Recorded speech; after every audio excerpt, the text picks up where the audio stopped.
जब हम अशोक का नाम सुनते हैं तो मन में एक चक्र, 4 सिंहों वाले स्तंभ और महान सम्राट की छवि उभरती है। लेकिन अशोक की कहानी केवल उस शांत धम्म चक्र की नहीं है। ये एक ऐसे मनुष्य की यात्रा है जिसने क्रूरता की सीमाओं को तोड़ा, अपने ही विनाश को पहचाना और अपने अपराध बोध को करुणा के एक वैश्विक मिशन में बदल दिया। किंवदंतियों के अनुसार उसने सिंहासन तक पहुंचने के लिए अपने भाइयों के खून से हाथ रंगे और चंडशोक की उपाधि पाई। और जिस दिन सम्राट अशोक ने अपने जीवन की सबसे बड़ी और सबसे खूनी लड़ाई कलिंग को जीता, उन्होंने वो दृश्य देखे जिन्होंने उनकी दुनिया हिला दी। 1 लाख मृत शरीर, 1.5 लाख बेघर लोग, रोती हुई विधवाएं और खून से लाल एक नदी। उसी क्षण उन्हें समझ आ गया, जीवन वो नहीं है जो सत्ता का अहंकार दिखाता है। ये खोज आसान नहीं थी। आइए कहानी की शुरुआत वहीं से करते हैं जहां एक भविष्यवाणी ने इतिहास की दिशा बदल दी। इतिहास की धारा को मोड़ने के लिए कभी कभी एक तूफान की जरूरत होती है। 4वीं शताब्दी ईसा पूर्व के भारत में वह तूफान पश्चिम से आया। उसका नाम था सिकंदर, अलेक्जेंडर द ग्रेट। 326 ईसा पूर्व में सिकंदर की अजय समझी जाने वाली यूनानी सेना ने सिंधु नदी को पार किया, राजा पोरस से एक भयंकर युद्ध लड़ा, लेकिन अंत में थक कर बगावत कर दी। सिकंदर को वापस लौटना पड़ा। वो बेबीलोन में मर गया, लेकिन अपने पीछे वो एक ऐसा राजनीतिक शून्य छोड़ गया जिसने भारत के इतिहास को हमेशा के लिए बदल दिया। सिकंदर ने यह साबित कर दिया था कि छोटे छोटे आपस में लड़ते हुए राज्य एक बाहरी महाशक्ति के सामने टिक नहीं सकते। उत्तर भारत के राज्यों, विशेषकर मगध के नंद वंश के अत्याचारों से जनता त्रस्त थी। भारत को एकजुट करने के लिए एक नई निर्णायक शक्ति की आवश्यकता थी। और इसी शून्य के अंधकार से 2 प्रतिभाओं का उदय हुआ। एक उग्र बुद्धिमान गुरु आचार्य चाणक्य और उनका चुना हुआ शिष्य एक युवा योद्धा चंद्रगुप्त मौर्य। चाणक्य की कूटनीति और चंद्रगुप्त की तलवार ने मिलकर वह कर दिखाया जो असंभव लगता था। लगभग 322 ईसा पूर्व तक उन्होंने नंद वंश की विशाल सेना को पराजित किया, उनके घमंडी राजा धनानंद को मार डाला और मगध की राजधानी पाटलिपुत्र के सिंहासन पर अधिकार कर लिया। ये किसी एक राजा की दूसरी राजा पर जीत नहीं थी, ये भारत के पहले विशाल एकीकृत मौर्य साम्राज्य का जन्म था। चंद्रगुप्त का शासन कुशल, केंद्रीकृत लेकिन निर्मम था। चाणक्य के अर्थशास्त्र में लिखी कठोर नीतियों से यह साम्राज्य चलाया जा रहा था। चंद्रगुप्त की महत्वाकांक्षा मगध पर रुकने वाली नहीं थी। उसकी नजरें वापस पश्चिम की ओर गईं, जहां सिकंदर के सेनापति अभी भी भारतीय भूमि पर काबिज थे। लगभग 305 ईसा पूर्व में चंद्रगुप्त का सामना सिकंदर के सबसे शक्तिशाली उत्तराधिकारी सेल्यूकस प्रथम निकेटर से हुआ, जो अब बेबीलोन और सीरिया का राजा था। युद्ध का परिणाम भारत के पक्ष में रहा। सेल्यूकस को एक अपमानजनक संधि करनी पड़ी। बदले में चंद्रगुप्त ने उसे 500 युद्ध हाथी उपहार में दिए, जिन्होंने बाद में सेल्यूकस को पश्चिम में उसके युद्ध जीतने में मदद की। इस संधि के बाद पाटलिपुत्र में सेल्यूकस का एक राजदूत मेगस्थनीज कई वर्षों तक रहा। मेगस्थनीज ने अपनी किताब इंडिका में पाटलिपुत्र का जो वर्णन किया है वो अविश्वसनीय है। उसने लिखा कि यह शहर गंगा और सोन नदी के संगम पर बसा था, जो दुनिया के सबसे बड़े शहरों में से एक था। यह लकड़ी की विशाल दीवारों से घिरा था, जिसमें 570 टावर्स और 64 फाटक थे। महल इतने भव्य थे कि उनकी बराबरी बेबीलोन के महल भी नहीं कर सकते थे। ये वो स्वर्ण पिंजरा था, वो शक्ति का केंद्र था, जिसमें हमारी कहानी का नायक अपनी आंखें खोलने वाला था। लगभग 298 ईसा पूर्व में चंद्रगुप्त मौर्य, जिसने सब कुछ जीत लिया था, न परंपरा के अनुसार सिंहासन त्याग दिया। वह एक भिक्षु बन गए और दक्षिण भारत श्रवण बेलगोला चले गए, जहां उन्होंने उपवास करके प्राण त्याग दिए। सत्ता उसके पुत्र बिंदुसार के हाथों में आई। यूनानी लेखकों ने बिंदुसार को अमित्रोचैट्स या संस्कृत में अमित्रघात यानी शत्रुओं का नाश करने वाला कहा है। ये नाम ही बताता है कि बिंदुसार एक शक्तिशाली योद्धा था, जिसने अपने पिता से मिले विशाल साम्राज्य को न केवल सुरक्षित रखा, बल्कि शायद दक्कन में कुछ और विस्तार भी किया। यहाँ उत्तराधिकार का कोई स्पष्ट नियम नहीं था। ऐसा नहीं था कि सबसे बड़ा बेटा ही राजा बनेगा। यहाँ सिंहासन उसे मिलता था जो सबसे मजबूत, सबसे चालाक और सबसे क्रूर होता था। यह महल साजिशों, ईर्ष्या और राजनीतिक हत्याओं का केंद्र था। हर राजकुमार दूसरे राजकुमार को शक की निगाह से देखता था। हर राजकुमार जानता था कि सिंहासन तक पहुंचने का रास्ता उसके अपने भाइयों के खून से होकर जा सकता है। इसी तनाव और साजिश से भरे माहौल में लगभग 304 ईसा पूर्व सम्राट बिंदुसार के एक पुत्र का जन्म हुआ। इतिहासकारों के पास अशोक की कोई सटीक जन्मतिथि नहीं है। ये 304 बीसीई का आंकड़ा उसके राज्याभिषेक 268 बीसी और अन्य स्रोतों के आधार पर लगाया गया एक तार्किक अनुमान है। एक बात स्पष्ट है कि राजकुमार अशोक महल की सीढ़ियों पर सबसे निचले पायदान पर था। अशोक का बचपन लाड़ प्यार में नहीं बीता। वो शाही गलियारों में दौड़ता था, लेकिन उस पर किसी की नजर नहीं पड़ती थी। सम्राट बिंदुसार का सारा ध्यान और स्नेह उनके सबसे बड़े बेटे राजकुमार सुसीम पर केंद्रित था। सुसीम सुंदर, प्रतिभावान और सिंहासन का स्पष्ट उत्तराधिकारी माना जाता था। वह दरबार का दुलारा था और अशोकावदान की किंवदंती कहती है कि अशोक देखने में सुंदर नहीं था, उसकी त्वचा खुरदरी थी जिसका दरबार में मजाक उड़ाया जाता था। उसका स्वभाव उग्र और गुस्सैल था। वो एक ऐसा राजकुमार था जिसे हर पल यह याद दिलाया जाता था कि वो पसंदीदा नहीं है। ये उपेक्षा और तिरस्कार एक युवा मन में या तो गहरी असुरक्षा पैदा कर सकता है या फिर खुद को साबित करने की एक खतरनाक ज्वाला भड़का सकता है। अशोक के साथ भी यही हुआ। उसने समझ लिया था कि उसे न तो प्यार मिलेगा और न ही सम्मान। उसे जो कुछ भी चाहिए वो उसे अपनी योग्यता और अपनी क्रूरता से छीनना होगा। जहां सुसीम दरबार की राजनीति सीख रहा था, वहीं अशोक चुपचाप युद्ध कला और प्रशासन के गुर सीख रहा था। वह अपने पिता और भाइयों को दिखाना चाहता था कि असली दावेदार कौन है। एक प्रसिद्ध किंवदंती है जो फिर से अशोकावदान से आती है। कहते हैं अशोक के जन्म के समय एक आजीवक संत और भविष्यवक्ता पिंगलवत्स ने बिंदुसार को एक पहेली जैसी भविष्यवाणी की थी कि अशोक या तो एक चक्रवर्ती सम्राट बनेगा जो दुनिया को अपने कदमों तले रौंदेगा, या फिर यह एक महान भिक्षु बनेगा जो दुनिया को गले लगाएगा। बिंदुसार को यह बात समझ नहीं आई। उन्हें क्या पता था कि उनका यह उपेक्षित पुत्र अपनी नियति को पूरा करने के लिए दोनों बनेगा। उसे भी वही शाही शिक्षा मिली जो सुसीम और अन्य राजकुमारों को मिल रही थी, युद्ध कला, कूटनीति, अर्थशास्त्र और राजधर्म। लेकिन जहां सुसीम अपनी लोकप्रियता और अपने उत्तराधिकारी होने के रुतबे का आनंद ले रहा था, वहीं अशोक का ध्यान एक तलवार की धार की तरह केंद्रित था। उसने अपने शिक्षकों को अपनी असाधारण प्रतिभा से चौंका दिया। वह न केवल एक भयंकर योद्धा बन रहा था, बल्कि प्रशासन और रणनीति की भी गहरी समझ रखता था। उसका गुस्सैल स्वभाव अब एक फौलादी संकल्प में बदल गया था। सम्राट बिंदुसार, जो सुसीम को पसंद करते थे, अपने इस अप्रिय बेटे की बढ़ती काबिलियत और महत्वाकांक्षा को अब और नजरअंदाज नहीं कर सकते थे। अशोक अब सिर्फ एक उपेक्षित बच्चा नहीं था, वह एक सक्षम प्रतिद्वंद्वी बन चुका था। लगभग 286 ईसा पूर्व जैसे ही अशोक 18 वर्ष का हुआ, तब सम्राट बिंदुसार ने उसे पाटलिपुत्र की साजिशों से दूर भेजने का फैसला किया। यह शायद सुसीम के रास्ते से उसे हटाने की एक चाल थी, या शायद इस अयोग्य पुत्र की वास्तविक क्षमता को परखने का एक तरीका। अशोक को एक बहुत ही महत्वपूर्ण और अशांत प्रांत अवंतिका कुमार या फिर राज्यपाल नियुक्त किया गया, जिसकी राजधानी उज्जैनी आधुनिक उज्जैन थी। उज्जैन साम्राज्य के सबसे महत्वपूर्ण व्यापार मार्गों पर स्थित था। यह पाटलिपुत्र को पश्चिम के बंदरगाहों से जोड़ता था। यह एक समृद्ध लेकिन मुश्किल क्षेत्र था। अशोक ने पाटलिपुत्र छोड़ा। यह पहली बार था कि वो अपनी काबिलियत साबित करने के लिए स्वतंत्र था और उसने निराश नहीं किया। अगले कुछ वर्षों में अशोक ने खुद को एक असाधारण लेकिन कठोर प्रशासक साबित किया। उसने विद्रोह की छोटी सी चिंगारी को भी निर्ममता से कुचल दिया और व्यापार मार्गों को इतना सुरक्षित बना दिया कि अवंती प्रांत और भी समृद्ध हो गया। पाटलिपुत्र तक खबर पहुंच रही थी कि खुरदरी त्वचा वाला राजकुमार सिर्फ एक गुस्सैल योद्धा नहीं, बल्कि उसमें एक सम्राट के गुण हैं।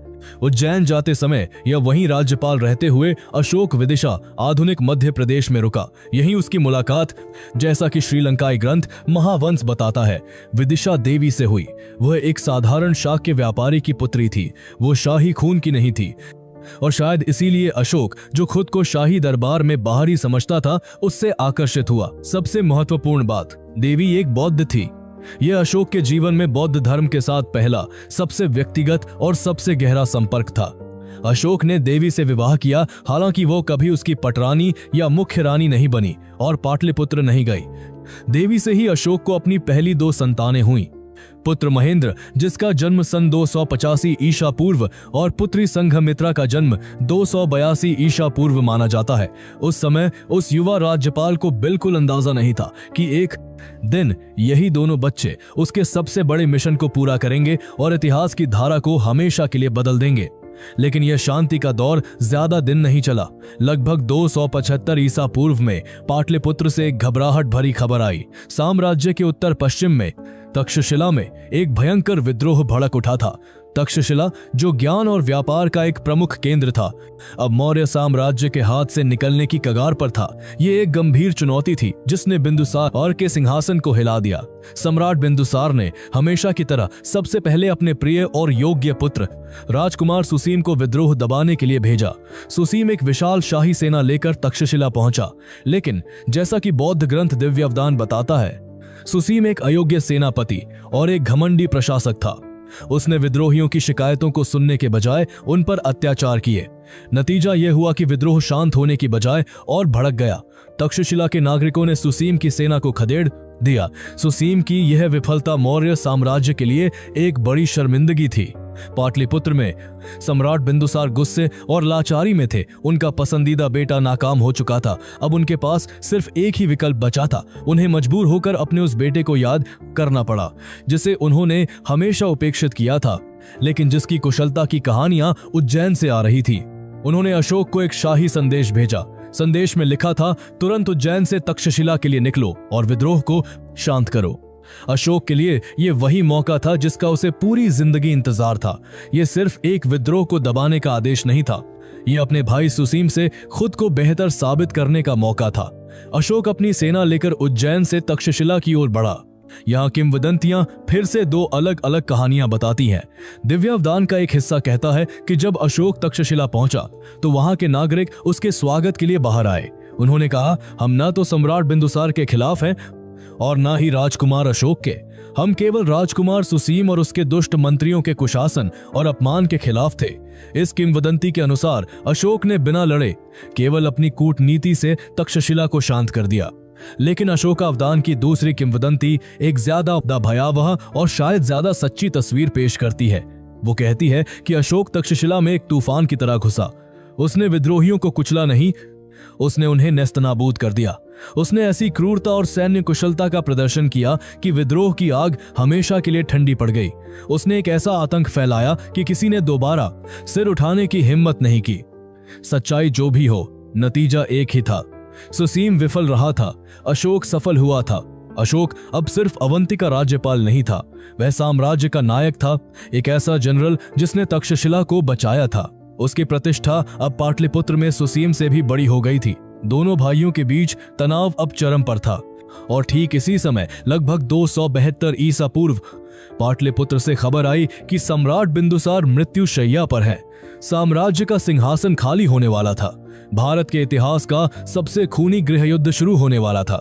लगभग 272 ईसा पूर्व पाटलिपुत्र का विशाल महल, जो दशकों से अखंड भारत की शक्ति का प्रतीक था, अब एक ज्वालामुखी के मुहाने पर बैठा था। सम्राट बिंदुसार अब अपनी मृत्यु शैया पर था। उसकी सांसें उखड़ रही थीं और उसके साथ ही साम्राज्य की स्थिरता भी। सिंहासन खाली होने वाला था और मौर्य दरबार यह जानता था कि यह सत्ता का हस्तांतरण शांतिपूर्ण नहीं होगा। दरबार दो गुटों में बांट चुका था। एक गुट, जिसमें सम्राट बिंदुसार और ज्यादातर पुराने मंत्री शामिल थे, वह राजकुमार सुसीम का समर्थन करता था। सुसीम सबसे बड़ा पुत्र था, कानूनी उत्तराधिकारी था और उसे पसंदीदा माना जाता था, लेकिन वो घमंडी, अयोग्य और प्रजा के बीच अलोकप्रिय था, जैसा कि तक्षशिला में उसकी विफलता ने साबित कर दिया था। वो उस समय राजधानी से दूर तक्षशिला में ही साम्राज्य के मामलों को संभालने का प्रयास कर रहा था। दूसरा गुट, एक छोटा लिक समूह, राजकुमार अशोक के इर्द गिर्द इकट्ठा हो रहा था।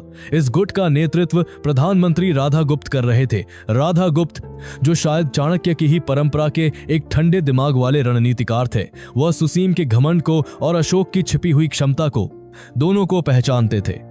वो जानते थे कि सुसीम साम्राज्य को बिखेर देगा, जबकि अशोक अपनी सारी क्रूरता के बावजूद वो फौलाद था जो साम्राज्य को एकजुट रख सकता था।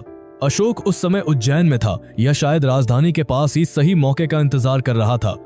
सम्राट बिंदुसार के निधन के बाद जब राजगद्दी पर संकट गहराया, तभी राधा गुप्त ने पहल की और अशोक को पाटलिपुत्र बुलाकर उसे सत्ता संघर्ष में सहायता दी।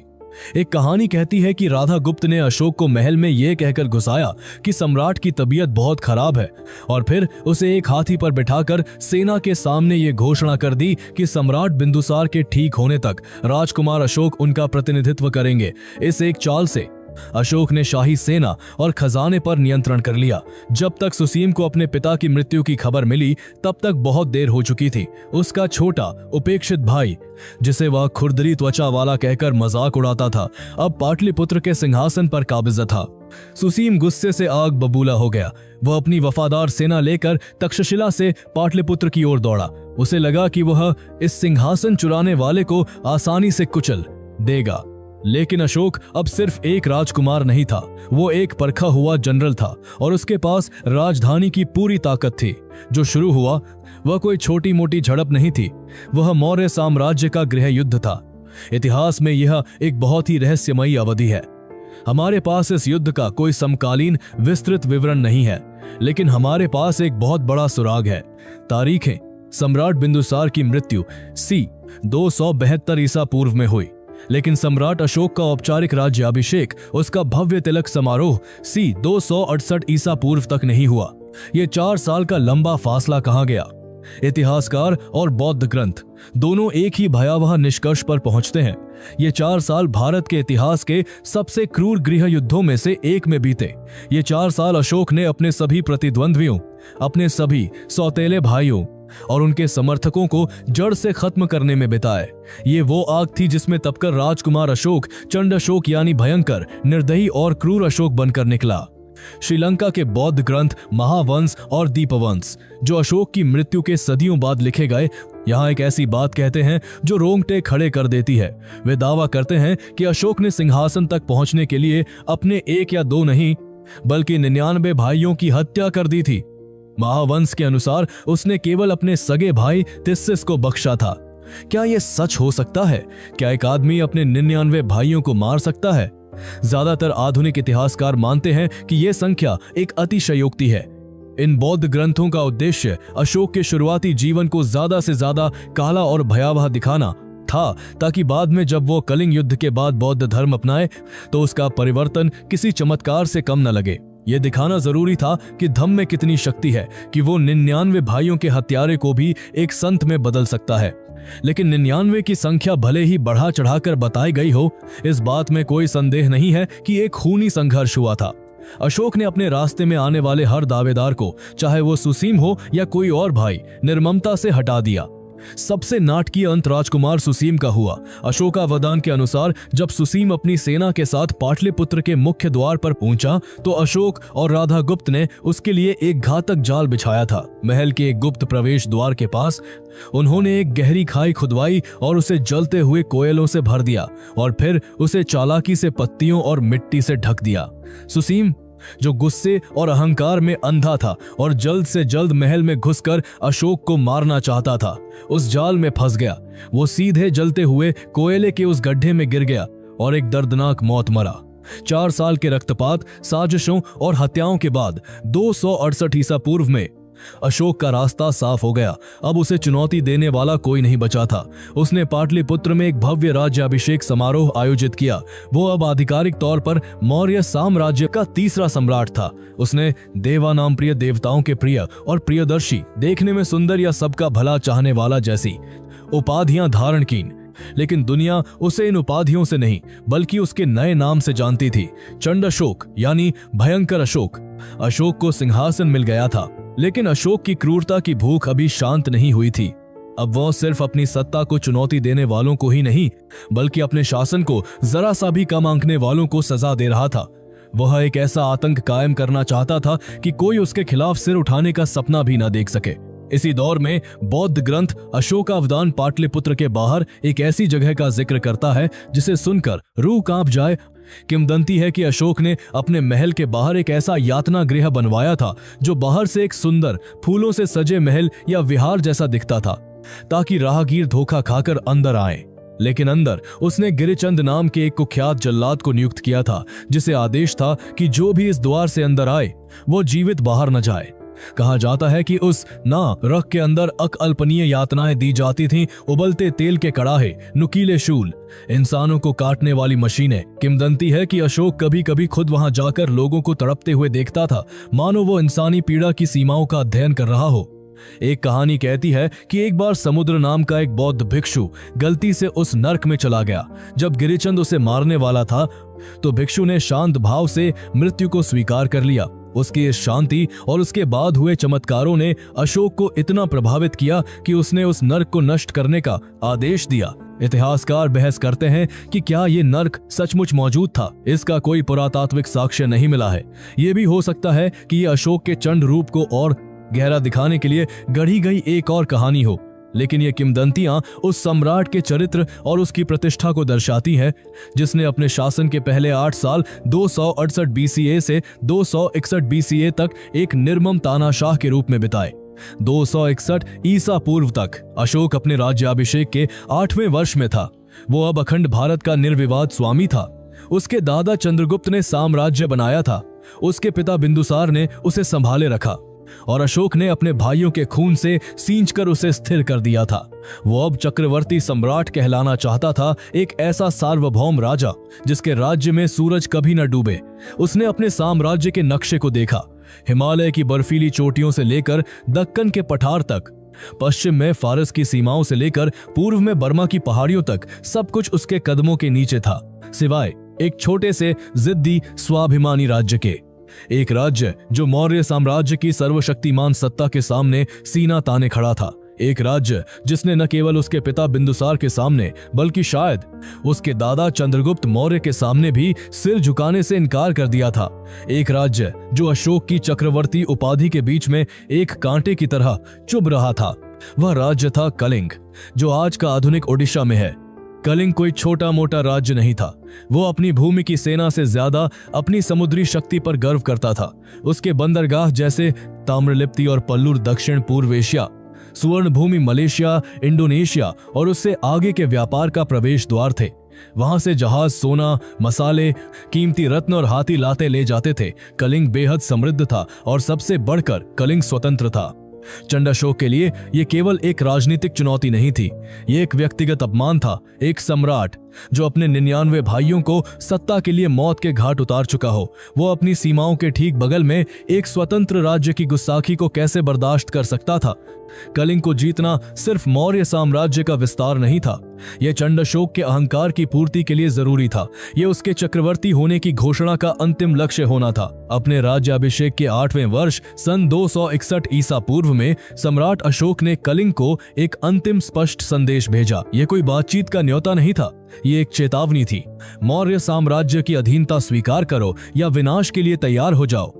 कलिंग के लोग अपनी स्वतंत्रता से प्रेम करते थे। उन्होंने अपनी स्वाभिमानी भूमि के लिए लड़ने का फैसला किया। उन्होंने दूसरा विकल्प चुना, विनाश। उन्हें शायद अंदाजा नहीं था कि वे इतिहास के सबसे क्रूर सम्राटों में से एक को चुनौती दे रहे हैं। पाटलिपुत्र में अशोक को जैसे ही कलिंग का जवाब मिला, उसने युद्ध की घोषणा कर दी। उसने अपने जनरलों को मौर्य इतिहास की सबसे विशाल सेनाओं में से एक को इकट्ठा करने का आदेश दिया। लाखों पैदल सैनिक, हजारों घुड़सवार और हाथियों के वो विशाल दल जो किलों के दरवाजों को ताश के पत्तों की तरह तोड़ने के लिए प्रशिक्षित थे। ये एक सेना नहीं थी, ये प्रलय थी जो पाटलिपुत्र से निकलकर कलिंग की ओर बढ़ रही थी। चंडाशोक अपने अंतिम और सबसे भयानक युद्ध के लिए निकल पड़ा था। 261 ईसा पूर्व पाटलिपुत्र से वह शाही सेना निकली जिसकी शायद किसी ने कल्पना भी नहीं की थी। यह मौर्य साम्राज्य के इतिहास की सबसे विशाल, सबसे सुसज्जित और सबसे क्रूर सेना थी। इस सेना का नेतृत्व कोई जनरल नहीं बल्कि सम्राट चंडाशोक स्वयं कर रहा था। उसका लक्ष्य सिर्फ कलिंग को जीतना नहीं था, उसका लक्ष्य कलिंग को एक ऐसा सबक सिखाना था कि भविष्य में कोई और राज्य मौर्य सत्ता के सामने सिर उठाने की हिम्मत न कर सके। यह दिग्विजय, सैन्य विजय का अंतिम अध्याय था। यह चंडाशोक के अहंकार की अंतिम पूर्ति थी।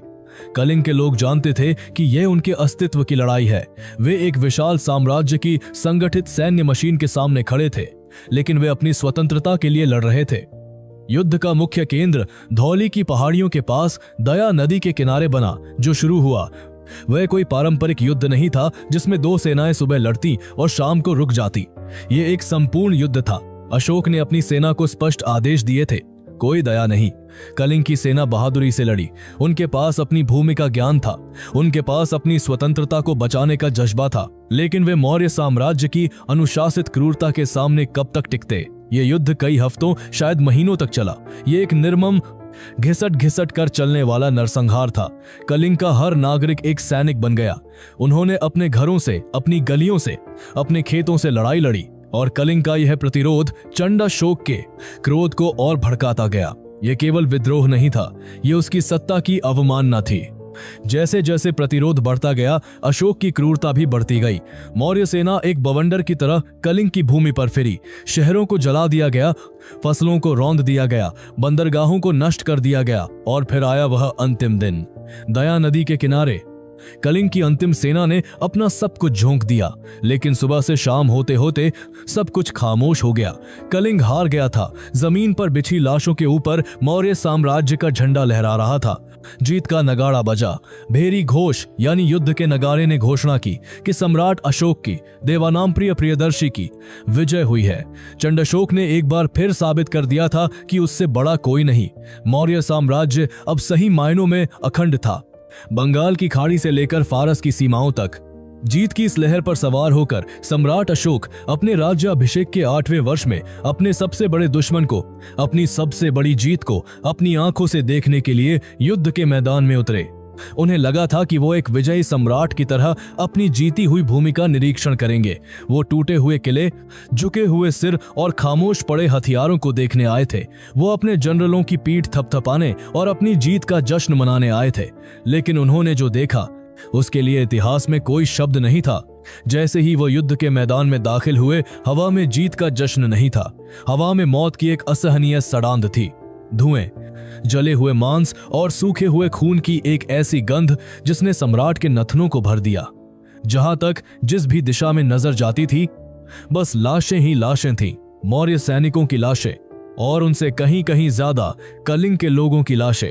ये कोई लोक कथा नहीं है, ये इतिहास है जिसे खुद विजेता ने लिखा है। अशोक ने बाद में अपने 13वें शिलालेख मेजर रॉक एडिक्ट नंबर 13 में इस भयावहता को पत्थर पर खुदवाया। यह इतिहास का एकमात्र ऐसा शिलालेख है जिसमें एक राजा अपनी जीत का जश्न नहीं, बल्कि अपनी जीत का आंकड़ा गिनाता है। अशोक ने खुद लिखवाया, इस युद्ध में 1 लाख लोग मारे गए। उसने लिखवाया, 1.5 लाख लोगों को देश से निर्वासित कर दिया गया, यानी बंदी बनाकर गुलाम बना लिया गया। और फिर उसने लिखा, और उनसे कई गुना ज्यादा लोग भूख, बीमारी और तबाही से मारे गए। ये वो आंकड़े थे जो खुद विजेता ने दुनिया को बताए। ये उसकी जीत का पैमाना था। उस समय के हिसाब से ये आंकड़े इतने बड़े थे कि इसका मतलब था कलिंग की लगभग पूरी आबादी या तो मार दी गई थी या गुलाम बना ली गई थी। कलिंग का अस्तित्व ही लगभग मिटा दिया गया था। अशोक उस मैदान के बीचों बीच खड़े थे। उनके पैरों के नीचे की जमीन खून से गीली और चिपचिपी थी। वे आगे बढ़े।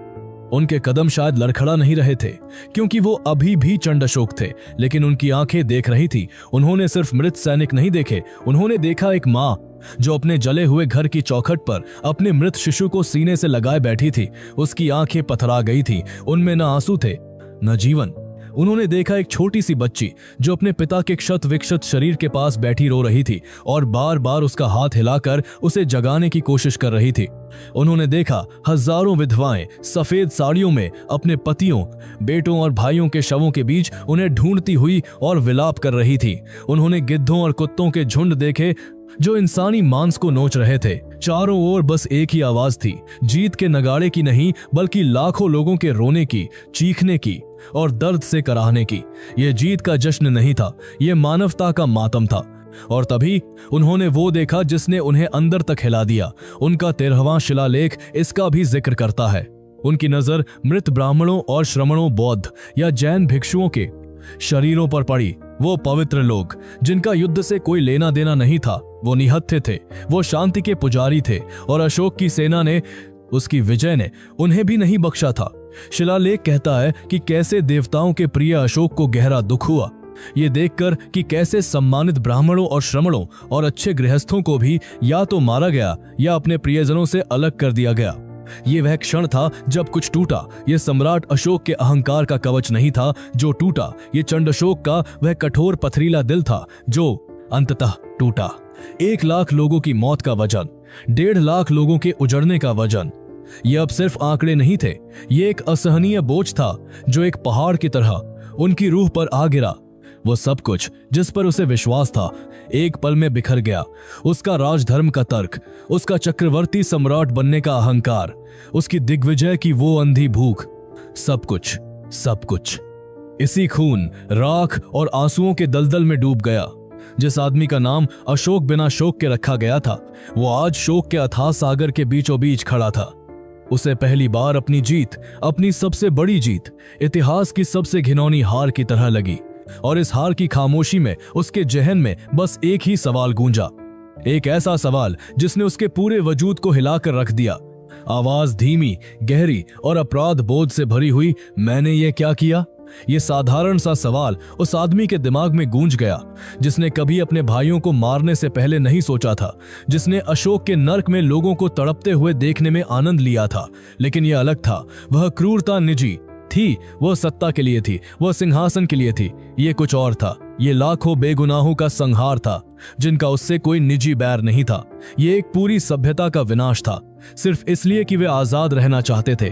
जिस आदमी का नाम अशोक रखा गया था, यानी जिसे कोई शोक न हो, वो उस दिन दया नदी के किनारे शोक के अथाह सागर में डूब गया। कहते हैं उस दिन इतना खून बहा था कि दया नदी का पानी, जिसका नाम ही करुणा पर पड़ा था, लाल हो गया था। वो रक्त की नदी बन चुकी थी। उस लाल पानी में अपना अक्स देखकर सम्राट अशोक को अपनी जीत, अपनी सबसे बड़ी विजय, इतिहास की सबसे घिनौनी हार की तरह लगी। वो सम्राट जो दुनिया को जीतने निकला था, उस युद्ध के मैदान में अपनी ही अंतरात्मा से हार गया था। वो उस रक्त रंजित मैदान से वापस मुड़े। शाही सेना ने जश्न मनाने की कोशिश की होगी, लेकिन सम्राट का मौन पत्थर की तरह भारी था। वो पाटलिपुत्र लौटे, लेकिन वो चंडशोक नहीं थे जो वापस लौटे। वो एक थके हुए, टूटे हुए, अपराध बोध से ग्रसित इंसान थे। वह दुनिया के सबसे शक्तिशाली सम्राट थे और वह दुनिया के सबसे दुखी व्यक्ति भी थे। पाटलिपुत्र का महल अब उन्हें एक कब्रगाह लगता था। सिंहासन अब सुख नहीं देता था, वह उन 1 लाख लाशों से बना लगता था। वह दुनिया का सबसे शक्तिशाली सम्राट था और शायद दुनिया का सबसे दुखी, सबसे अकेला इंसान भी। रातें सबसे भयानक थी, उसे नींद नहीं आती थी। आंखें बंद करते ही उसे जलते हुए घर, गिद्धों के झुंड और दया नदी का वह लाल पानी दिखाई देता था। शाही संगीत उसे कलिंग की विधवाओं के विलाप जैसा लगता था। सिंहासन उसे कांटों का बिछौना लगता था। उसका मन एक ऐसे गिद्धार से बड़ा लगता था, अंधेरे में डूब गया था जिसका कोई अंत नहीं दिख रहा था। वह अपराध बोध, वह गहरा असहनीय पश्चाताप उसे हर पल खाए जा रहा था। मैंने ये क्या किया? ये सवाल अब एक फुसफुसाहट नहीं बल्कि एक बवंडर बन गया था। उसने जवाब ढूंढने की कोशिश की। सम्राट ने साम्राज्य के सबसे बड़े ब्राह्मणों, दार्शनिकों और विचारकों को बुलाया। दरबार लगा। सम्राट अपने सिंहासन पर एक पत्थर की मूर्ति की तरह बैठे थे। उनकी आंखें शून्य में देख रही थी। मंत्रियों और पुजारियों ने उन्हें सांत्वना देने की कोशिश की। उन्होंने राजधर्म के तर्क दिए। उन्होंने समझाया, राजन, आप चक्रवर्ती सम्राट हैं। साम्राज्य का विस्तार करना एक राजा का धर्म है। युद्ध उस धर्म का अनिवार्य हिस्सा है। जो हुआ वो राजधर्म था। लेकिन ये सब खोखली बातें थी। ये तर्क उस सम्राट को कैसे शांत कर सकते थे जिसकी आंखों ने 1 लाख लाशों को देखा हो? कोई भी यज्ञ, कर्मकांड उन विधवाओं के आंसू और उन अनाथ बच्चों की चीखें नहीं मिटा सकता था। राजधर्म का तर्क उस अपराध बोध के सामने बौना पड़ गया था। और तभी एक दिन वो हुआ जिसने इतिहास की धारा को हमेशा के लिए मोड़ दिया।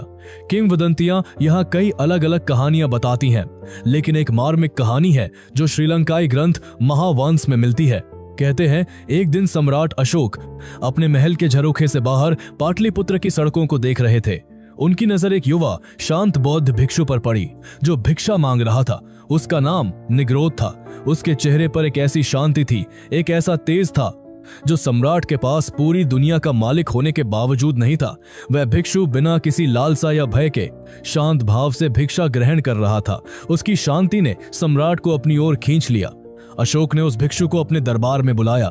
जब वह युवा भिक्षु राजसी दरबार में उन मंत्रियों और योद्धाओं के बीच से होता हुआ सिंहासन के सामने आया तो अशोक उसे देखता रह गया। किंवदंती कहती है कि वो युवा भिक्षु निग्रोध कोई और नहीं बल्कि अशोक के अपने बड़े भाई राजकुमार सुसीम का बेटा था। वही सुसीम जिसे अशोक ने सिंहासन के लिए जलते हुए कोयले के गड्ढे में फिकवाकर मार डाला था। ये नियति का कैसा खेल था। जिस भाई का उसने सब कुछ छीन लिया, उसी का बेटा आज उसके सामने एक भिक्षु के रूप में खड़ा था, जिसके पास कुछ भी नहीं था सिवाय शांति के। और अशोक जिसके पास सब कुछ था सिवाय शांति के। अशोक ने कांपती हुई आवाज में पूछा, तुम कौन हो और तुम इतने शांत कैसे हो? तुम्हारे चेहरे पर न कोई भय है न कोई इच्छा। उस युवा भिक्षु ने अपनी आंखें खोली और सम्राट की आंखों में देखा। उसकी आंखों में कोई घृणा नहीं थी, अपने पिता के हत्यारे के लिए कोई क्रोध नहीं था।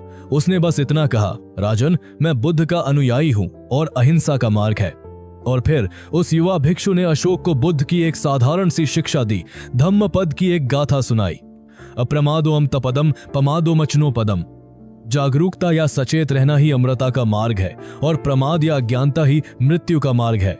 ये वो क्षण था। ये कोई जटिल दर्शन या कर्मकांड नहीं था। ये एक सीधा सरल सत्य था जो अशोक के जख्मी दिल के आर पार हो गया। अपने मन को शुद्ध रखना। अशोक को अपना मन याद आया जो कलिंग के खून से सना हुआ था। उसे अपने पाप याद आए जो भाइयों की हत्या से शुरू हुए थे। यह एक सम्राट का आत्मसमर्पण था। कलिंग में बहाया गया खून अब अशोक के अहंकार को धो रहा था। उसने उस युवा भिक्षु के सामने अपने सिंहासन से नीचे उतरकर सिर झुका दिया। यह परिवर्तन एक दिन में नहीं हुआ। अशोक ने बौद्ध धर्म को अपना लिया, लेकिन यह कोई राजनीतिक चाल नहीं थी। यह एक टूटे हुए इंसान का अपने जख्मों पर मरहम लगाने का प्रयास था। वह उपगुप्त जैसे महान बौद्ध आचार्यों की शरण में गए और उन्होंने बुद्ध की शिक्षाओं, 4 आर्य सत्य, अष्टांगिक मार्ग को गहराई से समझना शुरू किया। अशोक ने खुद अपने लघु शिलालेख संख्या 1 मिनोर रॉक एडिक्ट 1 में अपने परिवर्तन की प्रक्रिया को दर्ज किया है। वो लिखता है कि कलिंग युद्ध के बाद वो एक उपासक यानी एक सामान्य गृहस्थ बौद्ध अनुयायी बन गया। वो लिखता है, 2.5 साल से अधिक समय तक मैं एक सामान्य उपासक था और मैंने अधिक उत्साह नहीं दिखाया। लेकिन फिर 1 साल से अधिक समय पहले मैं संघ के करीब आया और मैंने बहुत उत्साह दिखाया। इसका मतलब है कि कलिंग का नरसंहार 261 ईसा पूर्व में हुआ, जिसने उसे हिलाकर रख दिया। लेकिन उसका असली जुनूनी परिवर्तन लगभग 259-258 ईसा पूर्व के आसपास शुरू हुआ, जब उसने खुद को पूरी तरह से धम्म के प्रति समर्पित कर दिया। और धम्म में शुरू हुआ आपको हराने के लिए। और जब अशोक जैसा सम्राट उत्साह या जुनून दिखाता है तो वह साम्राज्य को बदल देता है। यहीं से धम्म अशोक का जन्म हुआ। लेकिन अशोक का धम्म सिर्फ बौद्ध धर्म का प्रचार नहीं था, यह उससे कहीं ज्यादा बड़ा था। अशोक जानता था कि वो एक विशाल, बहु धार्मिक, बहु सांस्कृतिक साम्राज्य का सम्राट है। वह सबको बौद्ध नहीं बना सकता था और न ही वह चाहता था। उसका धम्म एक नैतिक संहिता थी, एक सामाजिक क्रांति थी। ये एक ऐसा धम्म था जो किसी भगवान या पूजा पद्धति पर नहीं, बल्कि इंसानी आचरण पर आधारित था। ये सहिष्णुता, अहिंसा, बड़ों के सम्मान और करुणा का धम्म था। और अशोक, जो चंड अशोक के रूप में अपनी क्रूरता के लिए जाना जाता था, अब धम्म अशोक के रूप में अपने जुनून के लिए जाना जाने लगा। उसने वह किया जो इतिहास में किसी सम्राट ने नहीं किया था। उसने इतिहास का सबसे बड़ा यू टर्न लिया। सबसे पहले उसने दरबार में घोषणा की कि भेरी घोष अब हमेशा के लिए शांत हो जाएगा। उसकी जगह लेगा धम्म घोष, यानी धर्म की, नैतिकता की पुकार। ये एक अभूतपूर्व घोषणा थी। दुनिया का सबसे शक्तिशाली सम्राट अपनी शक्ति के चरम पर स्वेच्छा से युद्ध का त्याग कर रहा था। उसने अपने 13वें शिलालेख रॉक एडिक्ट 13 में घोषणा की कि कलिंग के बाद उसने दिग्विजय, सैन्य विजय को छोड़ दिया है और अब वह केवल धम्म विजय, धम्म द्वारा विजय को ही असली विजय मानता है। लेकिन यह सिर्फ बातों तक सीमित नहीं था। उसने अपनी नीतियों को बदलना शुरू किया। उसने अपनी विहार यात्राएं, शाही शिकार और मनोरंजन के दौरे बंद कर दीन। अपने 8वें शिलालेख रॉक एडिक्ट 8 में वह कहता है कि पहले राजा शिकार के लिए जाते थे, लेकिन अब अपने राज्याभिषेक के 10वें वर्ष से वह धम्म यात्रा पर निकलेगा। वह बुद्ध के जन्म स्थान लुम्बिनी और ज्ञान प्राप्ति बोध गया के स्थानों पर जाने के लिए आएगा। उसने शाही रसोई घर में पशुओं के वध पर रोक लगा दी। अपने पहले शिलालेख रॉक एडिक्ट 1 में वह गर्व से लिखता है, पहले राजा देवानाम प्रियदर्शी की रसोई में हर दिन हजारों पशु पक्षी भोजन के लिए मारे जाते थे। लेकिन अब जब यह धम्म लेख लिखा जा रहा है, तब केवल 3 प्राणी मारे जाते हैं, 2 मोर और 1 हिरण, और भविष्य में यह भी बंद कर दिए जाएंगे। ये एक सम्राट का अपने साम्राज्य से किया गया वादा था। लेकिन अशोक का धम्म सिर्फ अहिंसा तक सीमित नहीं था, वह करुणा पर भी आधारित था। कलिंग के अपराध बोध से प्रेरित होकर अशोक ने कल्याणकारी राज्य की नींव रखी, जैसा दुनिया ने पहले कभी नहीं देखा था। अपने दूसरे शिलालेख में वो घोषणा करता है, मैंने मनुष्यों के लिए चिकित्सालय, अस्पताल और पशुओं के लिए चिकित्सालय बनवाए हैं। ये इतिहास में पशु अधिकारों और पशु चिकित्सा का शायद पहला दर्ज उदाहरण है। उसने आगे लिखवाया, मैंने मनुष्यों और पशुओं के लिए औषधीय जड़ी बूटियां लगवाई हैं, जहां वे नहीं थी वहां उन्हें आयात करके रोपा गया है। उसने लिखवाया, मैंने सड़कों के किनारे छायादार वृक्ष बरगद और आम लगवाए हैं ताकि वे मनुष्यों और पशुओं को छाया दे सके। मैंने हर 8 कोस पर कुएं खुदवाए हैं और यात्रियों के लिए धर्मशालाएं बनवाई हैं। अशोक यही नहीं रुका, वो जानता था कि सिर्फ नीतियां बनाना काफी नहीं है, उन्हें लागू करने के लिए एक नई मशीनरी चाहिए। इसीलिए अपने राज्याभिषेक के 13वें वर्ष लगभग 255 ईसा पूर्व में उसने एक नए प्रकार के सरकारी अधिकारियों की नियुक्ति की, जिन्हें धम्म महामात्र कहा गया। अपने 5वें शिलालेख में वो बताता है कि इन अधिकारियों का काम क्या था।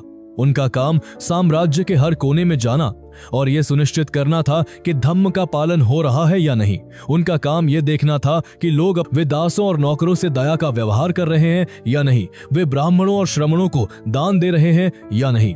उनका काम जेलों में जाकर कैदियों की स्थिति का जायजा लेना और यह सुनिश्चित करना था कि किसी को अनावश्यक पीड़ा न दी जाए। चंड अशोक, जो पाटलिपुत्र के नर्क में लोगों को तड़पते हुए देखता था, अब धम्माशोक बन गया था, जो अपने साम्राज्य के हर कोने में यह सुनिश्चित कर रहा था कि किसी को पीड़ा न हो। लेकिन अशोक का धम्म सिर्फ बौद्ध धर्म नहीं था, वो एक दूरदर्शी शासक था। उसने अपने 12वें शिलालेख में वो लिखा, जो आज भी दुनिया के लिए सबसे जरूरी सबक है, धार्मिक सहिष्णुता। उसने लिखवाया, कोई भी व्यक्ति केवल अपने धर्म का आदर और दूसरे के धर्म की अकारण निंदा न करे। जो कोई अपने धर्म की भक्ति के कारण दूसरे के धर्म की निंदा करता है, वह वास्तव में अपने ही धर्म को सबसे गंभीर हानि पहुंचाता है। उसने लिखा, मनुष्य को एक दूसरे के धम्म को सुनना और समझना चाहिए। देवताओं के प्रिय अशोक की इच्छा है कि सभी संप्रदायों के लोग सुशिक्षित हों और अच्छे सिद्धांतों को जाने। यह अशोक का धम्म था, अहिंसा, करुणा, सहिष्णुता और लोक कल्याण। उसने अपने दिल की शांति पाली थी। उसने पश्चाताप का मार्ग ढूंढ लिया था। 259 ईसा पूर्व के आसपास चंडाशोक मर चुका था और धम्माशोक का जन्म हो चुका था। लेकिन अशोक अब भी अशोक था। उसकी रगों में एक चक्रवर्ती सम्राट का खून था। वह जो कुछ भी करता वह छोटे पैमाने पर नहीं कर सकता था। चंडाशोक की महत्वाकांक्षा दुनिया की जमीन जीतने की थी। धम्माशोक की महत्वाकांक्षा अब दुनिया के दिलों को जीतने की थी। उसने दिग्विजय सैन्य विजय को त्याग कर नैतिक विजय को अपना लिया था। लेकिन इस धम्म विजय को करने के लिए उसे 2 काम करने थे। पहला, अपने धम्म को अपनी प्रजा तक पहुंचाना और दूसरा, उसे दुनिया तक पहुंचाना। पहले काम के लिए उसने इतिहास में वह किया जो पहले किसी भारतीय सम्राट ने नहीं किया था।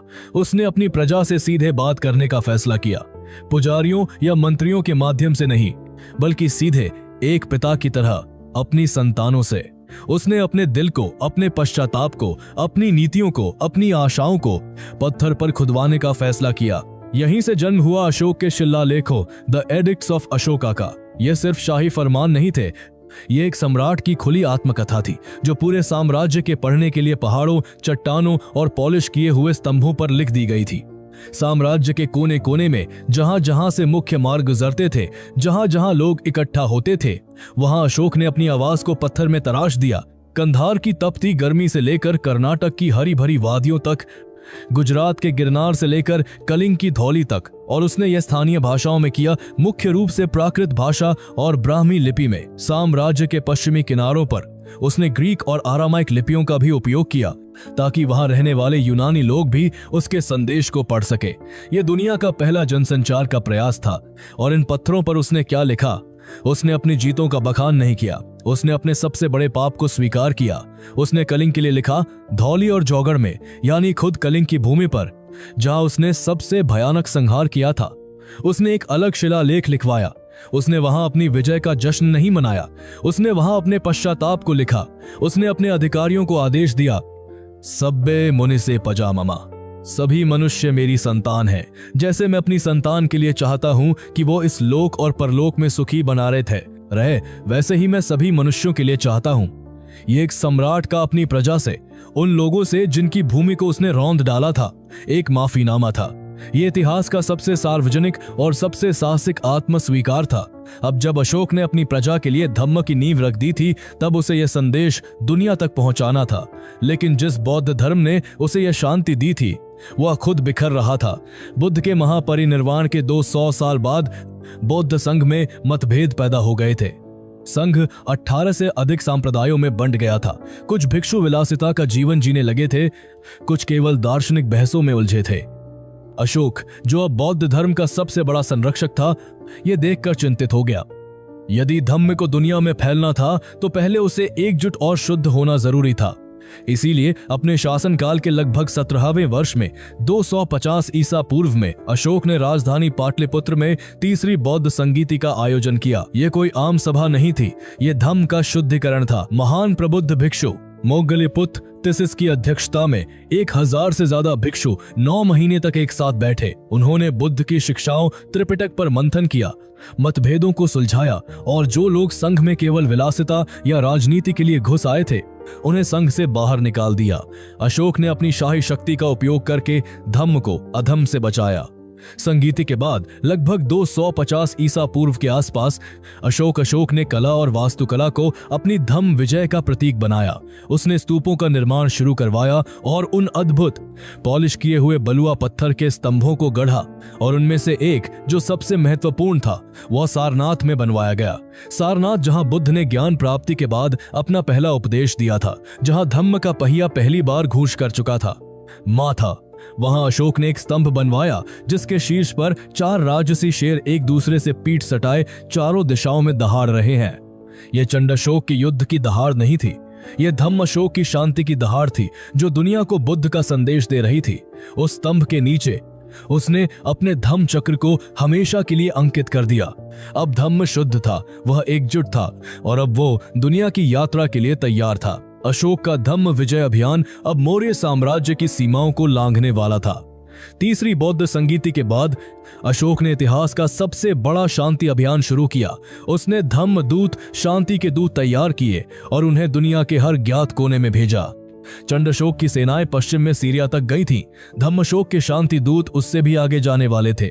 ये भी कोई किंवदंती नहीं है। अशोक ने अपने 13वें शिलालेख में खुद उन राजाओं के नाम लिखवाए हैं जहां उसने अपने दूत भेजे थे। उसने लिखवाया कि उसने धम्म विजय न केवल अपने साम्राज्य में बल्कि पश्चिम के 5 महान यूनानी राजाओं के राज्यों में भी प्राप्त की है। वो नाम गिनाता है। 1. अंटियोकस II थियोस, सीरिया का यूनानी राजा। 2. टोलेमी II फिलाडेल्फस, इजिप्ट का राजा। 3. एंटिगोनस II गोनाटस, मैसेडोनिया का राजा। 4. मख साइरीन, आधुनिक लीबिया का राजा। 5. अलेक्जेंडर एपिरस, आधुनिक ग्रीस का राजा। जरा उस क्षण की कल्पना कीजिए, एक बौद्ध भिक्षु हाथ में भिक्षा पात्र लिए रेशम मार्ग पार करके एथेंस के दरबार में खड़ा है और अरस्तु या प्लेटो के उत्तराधिकारियों को बुद्ध का अहिंसा और करुणा का संदेश दे रहा है। यह पूर्व और पश्चिम का तलवार से नहीं बल्कि विचार से एक अभूतपूर्व मिलन था। लेकिन अशोक का सबसे बड़ा, सबसे मार्मिक और सबसे सफल अभियान दक्षिण की ओर गया। वह जानता था कि यदि धम्म को सच में जड़ें जमानी है तो उसे एक व्यक्तिगत त्याग की जरूरत होगी। कलिंग में उसने दूसरों की संतानें छीनी थी, अब प्रायश्चित के लिए उसे अपनी संतान को देना था। उसने अपने बच्चों को दे दिया, उसका पुत्र महेंद्र और उसकी पुत्री संघमित्रा, वही बच्चे जो उसे उज्जैन में उसकी पहली पत्नी रानी देवी से हुए थे, वही देवी जो खुद एक बौद्ध थी। अशोक ने अपने बेटे और बेटी को भिक्षु और भिक्षुणी बनाया और उन्हें एक मिशन पर भेजा। जाओ और समुद्र पार ताम्रपर्णी श्रीलंका में धम्म का प्रकाश फैलाओ। यह एक राजा का सबसे बड़ा दान था। महेंद्र और संघमित्रा पाटलिपुत्र से चले और एक साधारण नाव में बैठकर श्रीलंका के लिए निकल पड़े। वे वहां एक विजेता राजकुमार या राजकुमारी की तरह नहीं बल्कि एक भिक्षु की तरह गए। वहां के राजा देवानामपियतिस, जो अशोक से पहले ही प्रभावित थे, ने खुद आकर उनका स्वागत किया। महेंद्र ने वहां धम्म की शिक्षा दी और संघमित्रा अपने साथ केवल धम्म का संदेश नहीं ले गई थी, वो अपने साथ बोधगया के उस पवित्र बोधि वृक्ष की एक शाख पौधा भी ले गई थी जिसके नीचे बैठकर सिद्धार्थ को बुद्धत्व प्राप्त हुआ था। संघमित्रा ने वह पवित्र पौधा श्रीलंका की धरती में अनुराधापुर में रोप दिया। यह एक पौधे को रोपना नहीं था, यह एक विश्व धर्म की स्थापना थी। कलिंग में अशोक के सैनिकों ने फसलों और जीवन को जला दिया था। श्रीलंका में अशोक की बेटी जीवन का एक नया वृक्ष लगा रही थी। वह पौधा आज भी 2200 साल बाद भी अनुराधापुर में जय श्री महाबोधि के नाम से जीवित है और यह दुनिया का सबसे पुराना ज्ञात मानव रोपित वृक्ष है। यह अशोक के धम्म विजय का जीवित प्रमाण है। इस एक घटना ने बौद्ध धर्म को एक भारतीय पंथ से एक विश्व धर्म में बदल दिया। अपने साम्राज्य को अपने संदेश की याद दिलाने के लिए अशोक ने कला और वास्तुकला का सहारा लिया। उसने स्तूपों और स्तंभों का निर्माण किया। किंवदंती है कि उसने बुद्ध के अवशेषों को 84 शून्य स्तूपों में बांटकर पूरे साम्राज्य में स्थापित कर दिया, जैसे कि सांची का महान स्तूप। और उसने बनवाए वो अद्भुत पॉलिश किए हुए बलुआ पत्थर के स्तंभ, जिनके शीर्ष पर उसने अपने धम्म के प्रतीकों को बिठाया। और उनमें से एक जो सबसे महत्वपूर्ण था वह सारनाथ में बनवाया गया। सारनाथ, जहां बुद्ध ने ज्ञान प्राप्ति के बाद अपना पहला उपदेश दिया था, जहां धम्म का पहिया पहली बार घूमा था, वहां अशोक ने एक स्तंभ बनवाया जिसके शीर्ष पर 4 राजसी शेर एक दूसरे से पीठ सटाए चारों दिशाओं में दहाड़ रहे हैं। यह भेरी घोष नहीं है, यह धम्म घोष है जो अशोक के साम्राज्य से चारों दिशाओं में गूंज रही थी। चंडाशोक का प्रतीक एक खूनी तलवार थी। धम्मशोक का प्रतीक ये 4 शेर धम्म चक्र था। लगभग 232 ईसा पूर्व में लगभग 36 वर्षों तक शासन करने के बाद देवताओं के प्रियदर्शी सम्राट अशोक की मृत्यु हो गई। किंवदंतियां कहती हैं कि अपने अंतिम दिनों में वह इतने बड़े दानी हो गए थे कि उन्होंने राजकोष लगभग खाली कर दिया था। एक कहानी कहती है कि मृत्यु शैया पर उनके पास देने के लिए कुछ नहीं बचा था सिवाय एक आंवले के, जो उनके भोजन का हिस्सा था। उन्होंने वह आधा आंवला भी एक भिक्षु को दान कर दिया। विडंबना देखिए, जिस सम्राट ने युद्ध का त्याग किया उसी के साम्राज्य का पतन शायद युद्ध न करने की नीति से हुआ। अहिंसा की नीति ने शायद सेना को कमजोर कर दिया। अशोक के उत्तराधिकारी न तो अशोक जितने महान करने का धम्म पालक थे और न ही चंद्रगुप्त जितने क्रूर या योद्धा। अशोक की मृत्यु के 50 साल के भीतर ही 185 ईसा पूर्व में अंतिम मौर्य सम्राट बृहद्रथ की हत्या उसी के सेनापति पुष्यमित्र शुंग ने कर दी। पाटलिपुत्र के उसी सिंहासन पर एक नए अधिक आक्रामक राजवंश का उदय हुआ। धम्म का पहिया रुक गया था और फिर जो हुआ वो इतिहास का सबसे बड़ा रहस्य है। वो सम्राट जिसने अपने शिलालेख पूरे महाद्वीप पर खुदवाए, जिसने श्रीलंका से यूनान तक अपने दूत भेजे, वह सम्राट अशोक भारत की याददाश्त से मिटा दिया गया। अगले 2000 सालों तक अशोक सिर्फ एक नाम बनकर रह गया। वह पुराणों की वंशावलियों में या अशोकावदान जैसी बौद्ध किंवदंतियों में एक क्रूर राजा चंड अशोक के रूप में याद रखा गया, लेकिन उसके असली काम, उसके शिलालेख, उसकी धम्म नीति, कलिंग का उसका पश्चाताप सब भुला दिया गया। समय की धूल मोटी होती गई। पूरे भारत में जंगलों में पहाड़ों पर वह अद्भुत स्तंभ और शिलालेख खड़े रहे। लोग उन्हें देखते थे लेकिन उन्हें पढ़ नहीं सकते थे। उसकी लिपि ब्राह्मी एक मरी हुई पहेली बन चुकी थी। लोग उन स्तंभों को भीम की लाठ, भीम का डंडा कहते या किसी जादुई राजा का खजाना समझते। 2000 साल तक अशोक ने खामोशी से अपनी कहानी के पढ़े जाने का इंतजार किया और फिर 1830 का दशक आया। कलकत्ता, ईस्ट इंडिया कंपनी का राज। एक अंग्रेज विद्वान, एक असाधारण जीनियस जिसका नाम था James Prinsep Asiatic Society of Bengal का एक अधिकारी इन प्राचीन लिपियों से मोहित था। उसने सालों तक उन अक्षरों को कॉपी किया, मिलान किया और उन्हें तोड़ने की कोशिश की। और फिर 1837 में इतिहास का वह चमत्कारी क्षण आया। प्रिंसेप ने उस पहेली को तोड़ दिया। उसने ब्राह्मी लिपि को पढ़ लिया था। अचानक 2000 साल से खामोश खड़े पत्थर बोलने लगे। लेकिन एक और पहेली बाकी थी। इन सभी शिलालेखों पर एक ही नाम था, सम्राट देव। आनम प्रिय प्रियदर्शी, देवताओं का प्रिय प्रियदर्शी। यह प्रियदर्शी कौन था? भारतीय इतिहास में इस नाम का कोई राजा था ही नहीं। और तभी सुदूर श्रीलंका से जवाब आया। वहां बौद्ध भिक्षुओं द्वारा सुरक्षित रखे गए प्राचीन पाली ग्रंथों दीपवंश और महावंश में एक संदर्भ मिला। उन ग्रंथों में लिखा था कि मौर्य वंश के महान सम्राट अशोक को ही प्रियदर्शी भी कहा जाता था। यह वो क्षण था। जेम्स प्रिंसेप ने 2 और 2 जोड़ दिए। प्रियदर्शी और अशोक एक ही व्यक्ति थे। अचानक 20 सदियों की धूल एक पल में छंट गई। भारत को और दुनिया को अपना खोया हुआ सबसे महान सम्राट वापस मिल गया था। यह सिर्फ एक राजा की खोज नहीं थी, यह एक विचार की खोज थी। ये खोज ऐसे समय में हुई जब भारत खुद अपनी आजादी की लड़ाई के लिए अपनी जड़ों को तलाश रहा था। अशोक उस नए आजाद भारत के प्रतीक बन गए। जब 1947 में भारत आजाद हुआ और नए राष्ट्र के लिए प्रतीकों को चुनने का समय आया, तो संविधान सभा की नजरें अशोक पर टिकी। आज भारत के राष्ट्रीय ध्वज के केंद्र में जो चक्र है वह अशोक का धम्म चक्र है। आज भारत का जो राष्ट्रीय चिन्ह है वह सारनाथ के उसी स्तंभ से लिए गए 4 राजसी शेर हैं, जो अशोक की धम्म घोष की दहाड़ है। चंड अशोक भारत की याददाश्त से मिट गया, धम्म अशोक भारत की चेतना में अमर हो गया। उसकी कहानी सिर्फ इतिहास नहीं है, ये एक चेतावनी है और ये एक आशा भी है। ये हमें याद दिलाती है कि सबसे क्रूर इंसान भी बदल सकता है और असली जीत साम्राज्य जीतने में नहीं बल्कि दिल जीतने में है। तो यह थी सम्राट अशोक की कहानी। 2000 साल तक धूल में दबी चंड अशोक से धम्म अशोक बनने की एक यात्रा। ये सिर्फ एक राजा के पश्चाताप की कहानी नहीं है, ये मानवता के सबसे बड़े सबक में से एक है कि सबसे गहरा अंधेरा भी करुणा की एक रोशनी से मिट सकता है।